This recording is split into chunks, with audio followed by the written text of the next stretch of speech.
When people ask me about my identity, like, I guess at the centre of that is my Aboriginality. Being gay is, I guess, an addition to that. My identity is a way of being for me. It's something that I can't divorce from my sense of self. Coming out as a lesbian was a defining moment for me as an Aboriginal woman.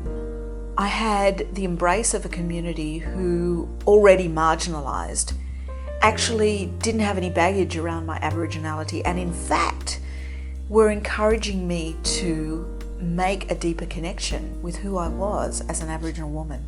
It was the first time that I'd ever heard my Aboriginality spoken in terms of being an asset rather than a liability. It's about 50% of Victorian Aboriginals live in regional areas. For our gay and lesbian community, Aboriginal community, they're probably suffering disproportionately from discrimination because they live in areas where that discrimination is more likely to occur. And particularly when you start to talk about the intersectionality of racism and homophobia. So, you know, if Indigenous people are suffering from both of those things, that's got to be a real sickness for them. I mean, you know, it's got to have a real health impact for their sense of identity and sense of self, and you know, they're fighting in a sense a battle on two fronts. In my opinion, a lot of the hardship that comes with coming out within an Aboriginal community can be tracked back to, I guess, religious affiliations. I mean, traditionally, as a Yorta person, I'm of the belief, and we are of the belief, that everybody has a role in your community. So be they male, be they female, be they gender diverse, be they gay, lesbian, whatnot. So everybody has a role. I think women have been at the forefront of acceptance in Aboriginal communities. I think, you know, a lot of aunties in my community were much more accepting earlier on than uncles were of Aboriginal people coming out. And a lot of older Aboriginal women who came out as lesbian really were at the forefront of that movement. And so I think we can't downplay how important both straight and lesbian Aboriginal women were to acceptance in Aboriginal communities of homosexual identities. It doesn't matter what we did, the issue is, what are we doing now? And our cultures are strong, and that also includes the maturing in that we're all part of it. So being gay or being homosexual is part of our cultural mix now. Recently, I had an opportunity to sing the national anthem of Australia at the AFL Grand Final. History tells that I said no. I don't want to sing that because I think our anthem can be better than it is right now. And there were two reasons. The principal reason was that I cannot sing the word young anymore. The only nation in the whole world that can lay claim to the longest continuing culture cannot call itself young, must not call itself young. But there was another reason, and that word free. We are young and free. We're not young, and we are not entirely free.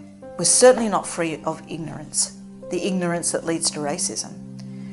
And there are freedoms that we're yet to gain, like the freedom for me to marry my partner, Tony. There can be a lot of discrimination within the LGBTI community. I've been told you're very good looking for you're very good looking for an abo. And I guess the sad thing for me was that he was really sincere about, he thought he was giving me a compliment. Racism actually harms.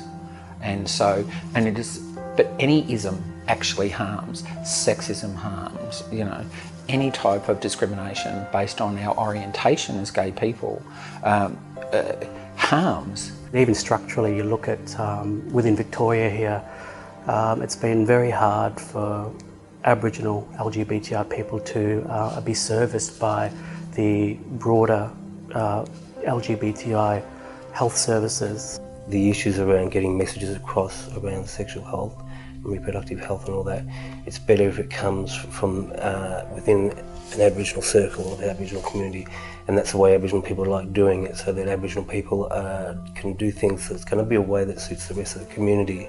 I mean, we've had so many people pass of HIV and AIDS-related illnesses in our community. There's this melancholy, I guess, that I get from knowing that they passed of health-related issues that are to do with their sexuality. It can be quite depressing to see people pass of HIV, and it becomes this, we don't talk about it. Education's important, sure, and but we needed so much more. A whole social and emotional well-being of the community was highly important. Be holistic and all-encompassing for our community. One needs to consider that some Aboriginal kids have grown up in the city.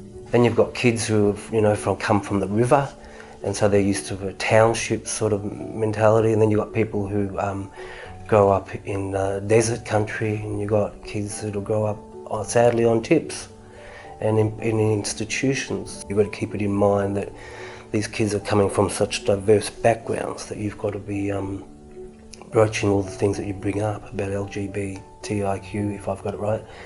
If you need to broach it because of all the different backgrounds.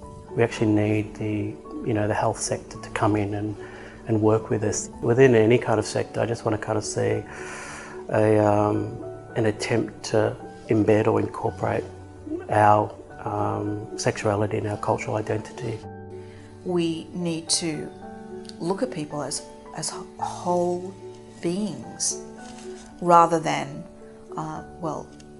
he, she, gay, lesbian, straight, transgender. What the whole anti-discrimination framework was set up to do is to stop members of society, citizens, harming others. What's the fundamentals of human rights is that every human being, just by being human, has the right to live with equality and dignity and to be free from discrimination.